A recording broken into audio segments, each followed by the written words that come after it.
हमें बहुत सारे लोग दिखाए जाते हैं जो किसी की टी पार्टी में आए हुए थे और उनमें से दो लड़के खड़े थे। वो कहते हैं मुझे यकीन नहीं हो रहा मैजिक स्टोन ट्री वो यहाँ पर है, स्पेशली यहाँ पर इनकी टी पार्टी में। तो दूसरा कहता है हाँ ड्यूक हैसमैन वो ऐसा ट्री ढूंढ कर सकती हैं और मैंने तो सुना था इसके जरिए होली किंगडम के साथ सिर्फ कॉन्टेक्ट नहीं कर सकते बल्कि डीमन किंगडम के साथ भी कॉन्टेक्ट कर सकते हैं। तो वहाँ लड़के में बात करी थी, कितना अमेजिंग है ना, इस रेट पे तो ये लेजेंडरी वॉरियर को भी समन कर सकते हैं, है ना।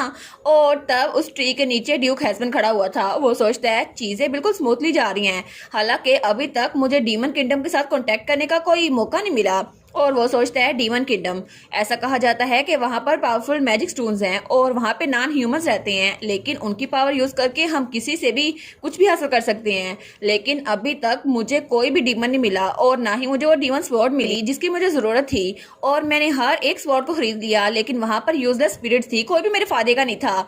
लेकिन मुझे कोई ऐसा चाहिए जैसे लेजेंडरी हीरो डोमिनिक और उसकी तलवार, अगर वो मुझे मिल जाए ना तो मैं उसके लिए कोई भी कीमत देने के लिए तैयार हूँ। और सब लोग उसको वहां पे ग्रीट करे थे। वो सोचते हैं अगर हर कोई मेरी प्लान के मुताबिक चले ना तो फिर मेरा ड्रीम पूरा हो जाएगा और एम्पर का क्राउन वो मेरे लिए परफेक्ट रहेगा। लेकिन तभी वहां पर कोई कहता है तुम्हें नहीं लगता कि मैजिक टावर मास्टर वो ज्यादा इंप्रेसिव है, तो उसके सारे ख्याल चकनाचूर हो जाते हैं। तो वहां पे एक बच्चा था तो उसकी मोम कहती है लॉर्ड आर्मांड क्या कर रहे हो। वो कहता है क्या हुआ मोम। तो तब ड्यूक हैसमैन कहता है कितना शोर कर रहे हो तुम लोग, सब लोग यहाँ पर इकट्ठे हो जाए, मुझे एक अनाउंसमेंट करनी है। और तब वहां पर ड्यूक हैसमैन और हमारी मेल का फादर खड़ा हुआ था। तो वो कहते हैं हाउस हैसमैन और बेबोला हाउस ये लोग इकट्ठे अब काम करने वाले हैं और अब से फाइनेंशियल पावर दोनों की स्टेबलाइज हो जाएगी। सब लोग उनके लिए क्लैपिंग करते हैं। तो तब हमारी मेल का डैड कहता है ड्यूक हैसमैन मुझे अभी याद आया, मुझे आपको मेल्डिनी के बारे में कुछ बताना था। तो ड्यूक कहता है अच्छा क्या बताना था उसके बारे में। तो मेल का डैड कहता है जरा साइड पे आ जाए मैं आपको बता देता हूँ। और जब वो लोग वहां जा रहे थे ना तो तब उसने उसको बताया था कि मेल को डिसऑन किया जा रहा है। तो वो कहता है आखिर आप ऐसा कैसे कर सकते हैं, मेरी फियांसे को मेरे पूछे बगैर आप डिसऑन कैसे कर सकते हैं। तो मेल का फादर कहता है वैसे भी ऐसा तो नहीं है कि मैं उसको डिसऑन करने वाला हूँ और बस गुस्से में वो यहाँ चली गई तो मैं इसको कैंसिल कर ही दूंगा। तो ड्यूक हैसमैन कहता है मैं जानता हूँ आप इस डिसऑनमेंट को कैंसिल करना चाहते हैं लेकिन दोनों पार्टीज की रजामंदी से ही होगा। तो वो कहता है अच्छा तुम्हें क्या लगता है कि मेल्डिनी यहाँ पे मेरे बगैर रह सकती है, उसके पास जो दौलत थी ना उसके बगैर वो कभी नहीं रह सकती। पिछली बार जब मैंने उसको बाहर निकाला था ना तो वो 3 दिन तक अपने घुट्टों में बैठी रही थी बिना कुछ खाए पिए और वो तो वहां से हिली भी नहीं थी और इसीलिए मैंने उसको यहाँ पर रखा था। और तुम्हें लगता है कि अब 1 महीने से ज्यादा ऊपर होने वाला है, वो यहाँ पे टिक पाएगी, वो वापस रोते हुए आएगी और वो कहेगी प्लीज डैड मुझे यहाँ पर रहने दे। तो ड्यूक हैसमैन कहता है ये बात तो सच है, वैसे भी एम्पर कभी भी अलाउ नहीं करेगा। तो वो कहते हैं है ना मुझे पता था, वैसे भी अगर मैंने मेल को डिसऑन कर दिया तो तुम मेरी दूसरी बेटी शेरिया से शादी क्यों नहीं कर लेते। वैसे भी मैंने सुना था कि तुम दोनों एक दूसरे के लिए बने हो और मेल्डिनी के बगैर तुम अच्छे से रह सकते हो। वो कहता है जी मुझे पता है ये सब कुछ होना है लेकिन फिर भी मुझे लेडी मेल्डिनी के लिए बहुत ज्यादा बुरा लगता है और मैं इस डिसऑनमेंट को कैंसिल करने की एक्सपेक्टेशन रखता हूँ। और तब वहां चला गया था। तो मेल्डिनी का डैड सोचता है ड्यूक हैसमैन मुझे लगा था कि मेल्डिनी से नफरत करता है लेकिन अब जब मैंने डिसऑनमेंट के डॉक्यूमेंट सबमिट कर दिए है तो ये पैनिक कर रहा है, मुझे समझ नहीं आती इस आदमी की। तभी वहां पर कोई आता है, वो खांस रहा था। तो वो कहता है सर आपको क्या हुआ, ऐसे खांसे क्यों जा रहे हैं। तो वो आदमी कहता है योर ग्रेस क्या आपने रूमर सुनी। वो कहता है क्या, किस बारे में रूमर्स। तो वो कहता है आपकी बेटी लेडी मेल्डिनी के बारे में योर ग्रेस। तो वो कहता है क्या उसने अभी भी अपना सबक नहीं सीखा, क्या उसने एक नया बिजनेस शुरू किया वो भी खराब हो गया। वो कहता है नहीं नहीं मुझे माफ कर दें। तो मेल का डैड तो बड़ा गुस्से में आया हुआ था। वो कहता है उसका कोई भी काम ठीक से नहीं होता, वो तो हमारी फैमिली के लिए एक शेम लेके आएगी। तो वो कहता है नहीं नहीं ग्रेस मैंने सुना था कि उन्होंने एकेडमी के सामने एक शॉप खोली है। तो उसका फादर कहता है क्या शॉप खोली और वो सही चल रही है। वो कहता है मैं श्योर नहीं हूँ लेकिन मैंने सुना था कि वो शॉप बहुत अच्छी है और मेरा बेटा मुझे बता रहा था कि स्टेशनरी शॉप कितना इंटरेस्टिंग है। और मैं जब वहां पर क्यूरियोसिटी की वजह से गया तो मुझे पता चला वो लेडी मेल्डिनी की शॉप है। तो उसका फादर कहता है क्या उसने कॉमनर्स के लिए एक छोटी सी शॉप खोल ली है। तो तब वो आदमी कहता है लेकिन अब वो पास की तरह नहीं है, वो बच्चों के साथ बहुत अच्छा सलूक करती है योर ग्रेस। तो वो सोचता है क्या मेरी बेटी, लेकिन मुझे ऐसा लगता तो नहीं है, उसने कई ज्यादा बिजनेस फ्लॉप कर दिए और वो तो बिल्कुल एक विनर बन के रहती थी। लेकिन अब जो मैं सुन रहा हूँ अगर ये सच है तो आखिर वो कितनी बदल चुकी है। तो मेल का डैड कहता है ठीक है मैं समझ गया, अब आप जहाँ से जा सकते हैं। तो वो कहता है जी माय लॉर्ड। तो उसका डैड सोचता है ठीक है इस मामले को मुझे खुद भी देखना होगा, आखिर मेल्डिनी करने के वाली है। दूसरी तरफ हमें डचेस हिलगार्ड दिखाई जाती है जो कि हमारी मेल की स्टेप मॉम थी। वो सोचती है आखिर ये सब कुछ हुआ कैसे, और वो सोचती है जब ड्यूक बेबोला यहाँ पर आए थे तो उन्होंने कहा था तुम्हें पता था, तुम जानती थी सबके बारे में, लेकिन तुमने मुझे बताया क्यों नहीं। तो वो कहती है मैं जानती थी लेकिन मुझे लगा था आप गुस्सा हो जाएंगे इसलिए मैंने आपको बताया नहीं, और आपने तो उसे बाहर निकाला था। वो कहता है हाँ मैंने उसको बाहर निकाल दिया, लेकिन इसका ये मतलब नहीं है कि मैं उसको सच में बाहर निकाल दूंगा, वो मेरी बेटी है और वैसे भी मैं अपने डिसीजन को रिकंसिडर कर रहा हूँ और वो बहुत खुश हो जाएगी जब मैं उसको घर वापस बुलाऊंगा, और वैसे भी डिसऑनमेंट का ट्रायल वो खत्म होने वाला है। तो डचेस सोचती है आखिर उसे क्या लगता है वो क्या करने वाला है, मैंने उस लड़की को यहाँ से बाहर निकाला था लेकिन वो वापस आने वाली है, वो जरूर मजाक कर रहा होगा और वो फूलों को कुचल देती है। तो तब वो सोचती है मैंने पूरी कोशिश की थी कि उस लड़की को यहाँ से बाहर निकालूं, लेकिन अब फिक्र करने की कोई जरूरत नहीं है क्योंकि वो लड़की वहां भी सुकून से नहीं रह सकेगी और उसने जरूर कोई मैजिक आर्टिफैक्ट यूज किया होगा और उसके पास कोई सोर्सर होगा, तो मैं उससे भी छुटकारा हासिल कर लूंगी क्योंकि मुझे सब चीजों से पहले छुटकारा हासिल करना होगा इससे पहले कि शरिया वापस आ जाए। तो तभी पीछे से कोई मेड आती है, वो कहती है एक्सक्यूज मी मैम, वो सारी की सारी गैदर हो गई हैं। तो वो कहती है अच्छा, तो दवा स्माइल करती है और कहती है ठीक है उनसे कहो मैं आ रही हूँ। और थोड़ी देर बाद वो अंदर बैठी हुई थी और वहां पे भी टी पार्टी चल रही थी। तो तब वो कहती है आप लोगों ने सुना होगा है ना कि हम लोग हाउस हस्बैंड के साथ कोलैबोरेट कर रहे हैं और अब हम लोग बच्चों के लिए चीजें बनाएंगे। तो वो लड़कियां कहती है वाह ये तो अच्छी बात है ना, कितना एक्साइटेड है। तो तब वो कहती है और ऐसा लगता है मेरी बेटी मैडलिक उसने अकेडमी के सामने एक शॉप खोली है। तो वो लेडीज कहती हैं ओ गुडनेस क्या इस बार ये सक्सेसफुल होगा या फिर नहीं। तो डचेस कहती है वेल मैं कोशिश करूंगी कि शहर जब वापस आ जाए तो उसके साथ वो कोई बिजनेस कर ले, लेकिन वो खुद तो कुछ करने के काबिल नहीं है ना, इसीलिए मैं उसकी हेल्प करूंगी।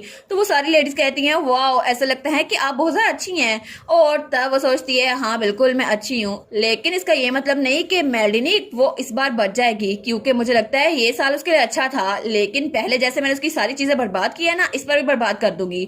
और तब वो सोचती है ठीक है मेलडिनिक जितना एंजॉय करना है कर लो क्योंकि बहुत जल्द तुम्हारी हालत बहुत ज्यादा खराब होने वाली है।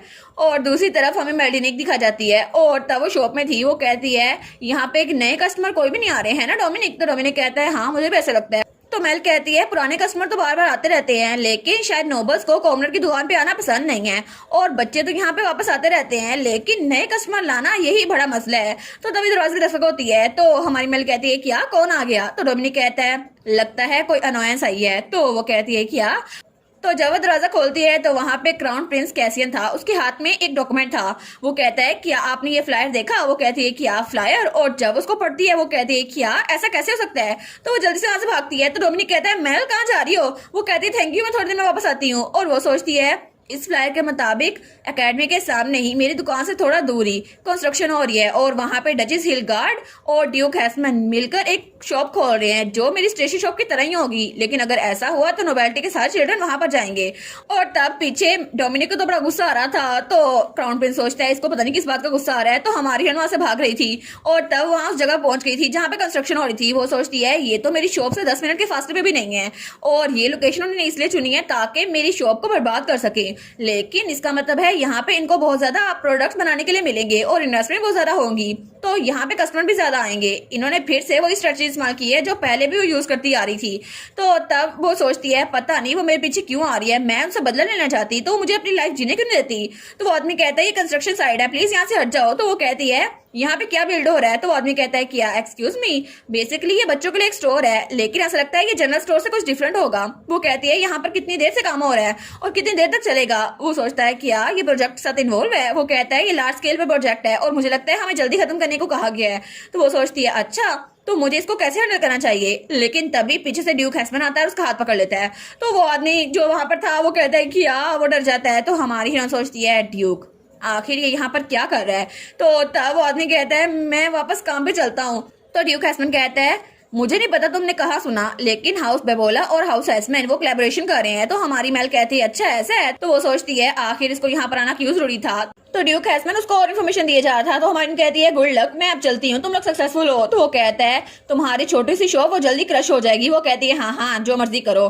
तो तब वो कहता है मुझसे सही से बात करो लेडी मेलडिनिक। तो मेलडिनिक कहती है अच्छा लेकिन मुझे स्पैम मैसेजेस को रिस्पॉन्ड करने की कोई हॉबी नहीं है। तो वो कहता है क्या, और फिर वो कहता है अकेडमी के सारे स्टूडेंट्स और यंग लॉर्ड्स और लेडीज सारे हमारे प्रोडक्ट्स को यूज करेंगे और तुम्हारी शॉप जल्दी खत्म हो जाएगी। तो डिसऑनमेंट को कैंसिल करो और वापस आ जाओ। मैं ऐसा समझूंगा कि जैसे एंगेजमेंट को कभी खत्म करने का बोला ही नहीं था तुमने।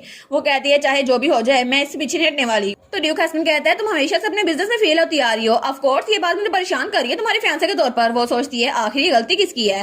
तो तब वो सोचती है मेरा दिल कर है अभी इसको यहाँ से उठाऊं और इस कंस्ट्रक्शन साइट के नीचे दबा दूं, लेकिन मेरी इंस्टिंक्ट मुझे उसे काबू करना होगा। तो तब हमारी मेल कहती है हाँ जो भी है, लेकिन मैंने सुना था कि मैं तुम्हें दोबारा नहीं कहूंगी, लेकिन इस बार भी तुम नेशन के ग्रेटेस्ट अडल्टियर कहलाओगे। वो कहता है क्या? तो हमारी मेल कहती है तुम भूल गए, मैंने तुम्हें कहा था अगर तुम मेरे पीछे आए ना और तुमने इस एंगेजमेंट को कैंसिल ना किया तो मैं तुम्हें नेशन का ग्रेटेस्ट अडल्टियर बना दूंगा। वो कहता है मैं कसम खाता हूँ मैंने कुछ भी ऐसा नहीं किया, तो तुम आखिर मुझे ये क्यों बोली जा रही हो। वो कहती है मुझे लगता है तुम्हें समझ नहीं आई, जरा गौर से सुनो। तुम और शहरिया अकेले ट्रिप पे गए थे। वो कहता है लेकिन हमारे दरमियान कुछ हुआ नहीं था। वो कहती है लेकिन सबको पता है कि तुम दोनों बिल्कुल लवर्स हो और तुमने कभी इस बात को डिनाई किया। तो वो कहता है वेल ये तो हमारी कहती है इसके अलावा तुम दोनों ने कॉकटेल पार्टीज भी इकट्ठी ज्वाइन की और सबको लगता है तुम लोग परफेक्ट कपल हो। क्या तुम इस बात से एग्री नहीं हो? तो ड्यूक हस्बैंड कुछ बोलता नहीं है। तो तब हमारी मेल कहती है अच्छा और तुम्हें लगता है कि मैं तुम्हें अडल्टियर ना कहूँ? वो कहता है मैं तुम्हें कितनी बार बता दिया हम सिर्फ बिजनेस पार्टनर है। वो कहती है अच्छा ठीक है, तो तुम उसमें बिल्कुल भी इंटरेस्टेड नहीं हो, तो तुम यहाँ पर फिर मुझे बस ह्यूमिलेट करने के लिए आई हो, तुम्हें लगता है मैं बेवकूफ हूँ। तो तभी वो उसका हाथ पकड़ लेता है। वो कहता है तुम क्या कर रही हो, मेरे साथ चलो और इसको लो, और उसको एक नेकलेस देता है। तो हमारी मेल कहती है क्या ये नेकलेस मैंने इससे कब मांगा? तो तब उसको फेंक देती है। वो कहती है तुम्हें क्या लगता है ये चैरिटी है? तो वो कहता है हाँ बिल्कुल ये चैरिटी है। मुझे एक बात क्लियर करने दो, तुमने कहा था तुम सबको बोलोगी कि मैं नेशन का ग्रेटेस्ट अडल्टियर हूँ, लेकिन उसके पास होके कहता है आखिर तुम्हारी बात पे यकीन कौन करेगा, तुम तो किसी काबिल ही नहीं हो। तो हमारी मेल को तो बड़ा गुस्सा आ रहा था, लेकिन तभी वहां पे कोई आता है और ड्यूक हस्बैंड को पीछे धक्का देता है। वो कहता है तुम पीस ऑफ ट्रैश। तो हमारी मेल कहती है क्या ये कौन है? और वहां पे मिरीसा थी, ड्यूक हस्बैंड की छोटी बहन। तो हमारी हीरोइन सोचती है मिरीसा ये यहाँ पर क्या कर रही है? तो तब वो बच्ची वो हमारी मेल के आगे खड़ी हो गई थी। तो तब मिरीसा कहती है मैंने कहा इनसे दूर रहें और मुझे पूरा यकीन है लेडी मेल्डिनी की जो भी कहा है मुझे उनकी बात पे पूरा यकीन है। तो हमारी सोचती है लेडी मेरीसा जरूर हर्ट हुई होंगी क्योंकि वो भी एक अफेयर की वजह से पैदा हुई थी, वो इस बात को जानती है, तो इसीलिए उनको बहुत ज्यादा बुरा लगा होगा जब उनका भाई भी यही काम कर रहा है। तो तब वो सोचती है मुझे इसे कंफर्ट करना चाहिए। वो कहती है लेडी मेरीसा प्लीज काम डाउन। तो तब ड्यूक हस्बैंड कहता है मेरीसा जल्दी करो इधर आ जाओ, ये बैड वर्ड्स तुम्हारे मुंह से अच्छे नहीं लग रहे, मेरी तरफ आ जाओ। तो मिरीसा कहती है बिल्कुल नहीं, लेडी मेल्डिनिक के बिल्कुल करीब ना आना, तुम फिल्थी अडल्टियर। तो वो कहता है क्या मैं क्या हूँ? तो वो तो बिल्कुल पत्थर का बन गया था। तो तब वो सोचती है मिरीसा तुम्हें इतनी दूर जाने की जरूरत नहीं थी मुझे प्रोटेक्ट करने के लिए। तो मिरीसा कहती है मेल मेरे साथ आओ ना, तुम बहुत ज्यादा हर्ट हुई होगी ना इससे और इसने तुम्हारी फीलिंग्स को हर्ट किया होगा। तो वो कहती है क्या? तो वो सोचती है ये बच्ची इसको पता है ना मैं बिल्कुल भी हर्ट नहीं हूँ। तो वो कहती है आपको प्रिटेंड करने की जरूरत नहीं है, आप हर्ट नहीं है, आप अंदर सफर कर रही होंगी है ना। और वो तो बेचारी रोने लग गई थी। तो ड्यूक हस्बैंड कहता है मिरीसा वो लड़की बिल्कुल भी हर्ट नहीं हुई। तो मिरीसा कहती है भाई मेरा मतलब है ड्यूक लिनॉक्स हैसमैन, अगर आपने दोबारा कभी भी लेडी मेल्डिनी की तरफ कदम बढ़ाया ना तो मैं आपको छोड़ूंगी नहीं, और आप तो एक अडल्टियर चीटर हैं। तो वो कहता है क्या? और उसने तो उसको सजा भी सुना दी थी। तो तभी वो हमारी मेल का हाथ पकड़ती है और कहती है चलो चलते हैं महल। तो मेल कहती है क्या? तो मिर्सा कहती है मैं मेक श्योर करूंगी कि ये बुरा आदमी तुम्हारे करीब कभी ना आए। तो हमारी मेल वहां जा रही थी, वो सोचती है क्या ये वहीं पर खड़ा हुआ है। तो तब वो सवाल करती है और तब वहां पे ड्यूक हस्बैंड खड़ा का खड़ा रह गया था और हमारी हीरोइन वो तो खुशी खुशी मिरीसा के पीछे जा रही थी। वो सोचती है चीजें इस तरह हो गई, लेकिन ये इतनी भी बुरी नहीं है ना। और इसी के साथ ये वाला पार्ट यहीं पर ख़त्म। तो आप लोग बताइएगा आप लोग को ये पार्ट कैसा लगा, और वीडियो को लाइक और चैनल को सब्सक्राइब लाजमी कीजिएगा। बाकी वीडियोस का लिंक भी स्क्रीन पर नज़र आ रहा होगा तो काइंडली उनको भी चेकआउट कर ले। और thank you so much for watching my videos. Stay safe, bye bye.